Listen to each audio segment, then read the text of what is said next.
So I took her by the hand and led her here. Seemed the only sensible place for her. You did the right thing, sir. She should recover quickly here. I'm deeply pleased, finally, to make your acquaintance, sir, though I do regret the specific circumstances. In all the commotion, I fear I neglected to introduce myself. I'm Barnabas Basilfolti, and by order of the Duchess, I am to serve as your major domo at Corvo Bianco. Nice to meet you, Barnabas Basil. Love to talk more, but got urgent matters to attend to. While I'm gone, please make sure she gets everything she needs. Don't worry, sir. I shall see to everything. She is safe here and in good hands. She'll soon be back on her feet. Might actually take a while. She hadn't eaten anything in over 100 years when I found her. Horrid. Whatever brought this about? Told me her story on the way here. Her name's Marlena. She was once the very beautiful and proud heiress to the Trastamara estate. One evening, when she was holding a banquet for friends, a beggar came to her gate seeking alms. He had a bowl and a spoon with him. He sat outside her fence and waited. I've heard of the custom. An ancient rite of hospitality that obliges one to give food and drink to such a guest lest he depart hungry. To neglect the custom is to bring great misfortune down upon oneself. Marlena didn't care a whit for the old customs. She drove the man off, saying she'd rather feed the leftovers from her feast to her dogs than to give the beggar anything. The beggar then broke his spoon, cast a curse. She was beautiful, so he said she'd never wish to look at herself in the mirror again. Since she adored feasts, he swore no one would ever wish to sit and dine with her. And as she even refused him the crumbs from her table, he swore she'd never find a spoon in the world that would sate her hunger. A harsh punishment. I imagine lifting the curse was hardly simple. Curses are tricky. They play on irony. Always gotta figure out what the catch is. Marlena had spent decades looking for a way to lift it. Transformed into a wight, she stole spoons and lured folk into her home, trying each time to get them to dine with her. Didn't work. So what did? Someone had to sit down and share a meal with her, of their own free will. They had to eat without using spoons, and make her look at her reflection. That's it? That was all it required? Simplest solutions are sometimes the last that come to mind. Besides, when you're a wight, it's pretty damn hard to find willing human company for a feast. I imagine so. But, most importantly, it is now over. Please, don't worry. She will be in good hands here. Vineyard comes across as a place with a rich history. Know who owned it before me? Baron Rossel, who went bankrupt, forcing him to sell the estate to the Duchess. The Baron, in turn, had purchased it from Monsieur Bolius of the Headsman, a truly colorful man of Kedweni origin. He was actually a headsman? No, not him, but his great-great-great-great-grandfather. Indeed. Apparently, he was a common cut-purse who somehow secured for himself the post of ducal headsman in Beauclair. Went about his work with an exceptional penchant. They say he chopped off more heads than there are grapevines in the ducal vineyards. He never hesitated, not once. Never sliced unevenly, never botched a job. For his exemplary service, the Duke granted him a title and this estate. Monsieur Bolius, on the other hand, was an engineer in his younger years. Once retired, he settled here and took to producing wine. Sadly, misfortune struck and he lost his sense first of smell, then of taste. Additionally, he could not drink alcohol. His medic forbade it. Shame that. He gave up making wine? Not at all. He made even more of it. Began throwing wild balls to which he'd invite friends from far and wide in order to treat them to his wine and delight in the fact that at least someone could enjoy it. It's the sort of man he was, Monsieur Bolius. Mind giving me a little tour de Corvo Bianco? Not in the least. Follow me, please. I think it would be practical to begin on the hill.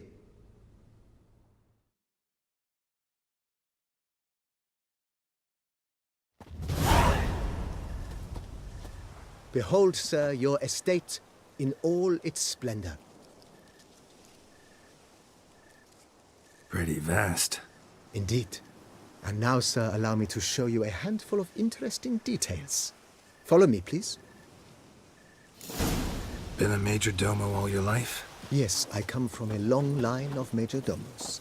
My father was a major domo, as was my grandfather before him, as was my great aunt. In fact, she was the one to start the tradition. Great aunt? A hard woman. It is said that already as a child, she knew where she was going and went there. When she arrived in Beauclair, she signed on as a chambermaid at one of the vineyards, then slowly worked her way up to major domo. She dragged the rest of the family up the same path.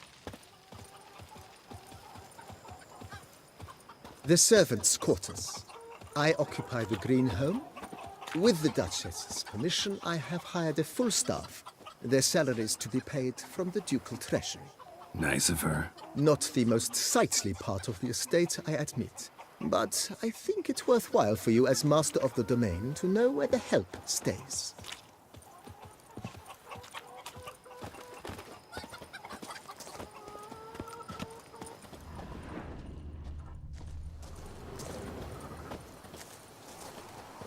Baron Rossel ordered the vines in this part of the estate uprooted and olive groves planted in their place. They look beautiful, especially come spring. Don't look at all bad now, either.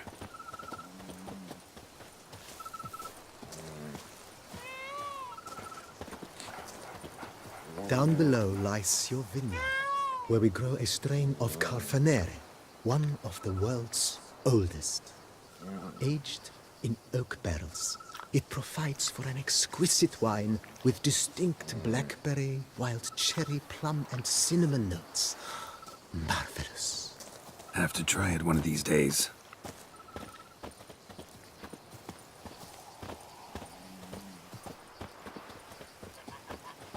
Nice well. Picturesque. Yes, though it ran dry long ago. During the raucous feasts Master Bolius held, he would order it filled with wine. There's a tale about a guest attending a Bolius ball for the first time and thus unaware of the custom. He had suffered great heartbreak and had decided to end his life by jumping into the well. The festivities were coming to a close, and the well was nearly empty when the suicidal guest finally jumped. Instead of killing himself, he merely broke his legs. To numb the pain, he drank the wine.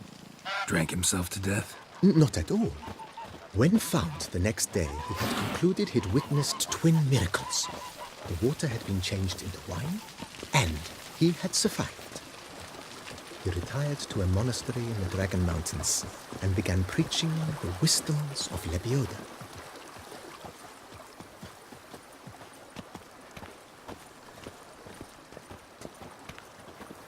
Monsieur Bolius' wife Nina kept a garden here. A supremely lovely place it was. Bit neglected now. I agree. Yet nothing stands in the way of restoring it to its former glory, and once again planting it with herbs and other vegetation.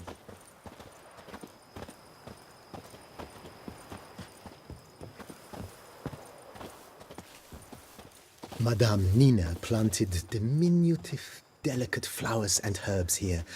One might say their aroma still hangs in the air. You're quite the romantic, Barnabas Basil.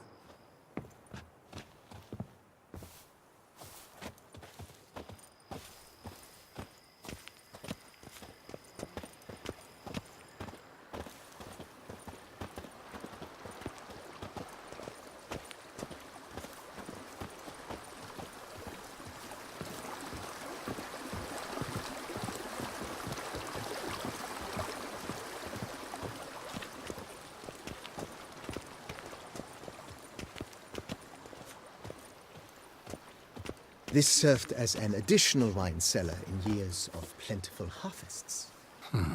Bit of work and it'll make a fine stable for Roach.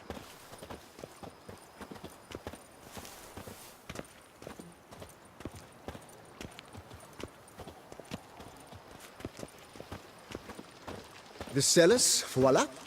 During Monsieur Bolis's time, wine was kept here, but Baron Rossel used it to store olive oil as well. I took the liberty of cleaning up the mess, which... I made while fighting the Bruxa. Thanks, Barnabas Basil. Appreciate it.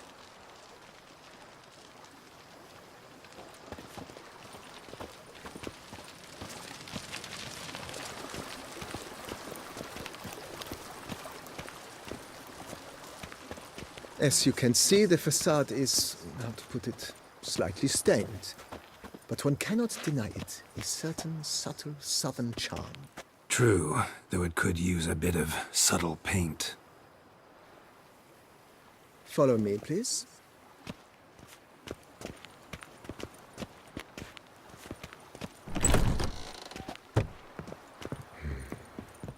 And welcome inside.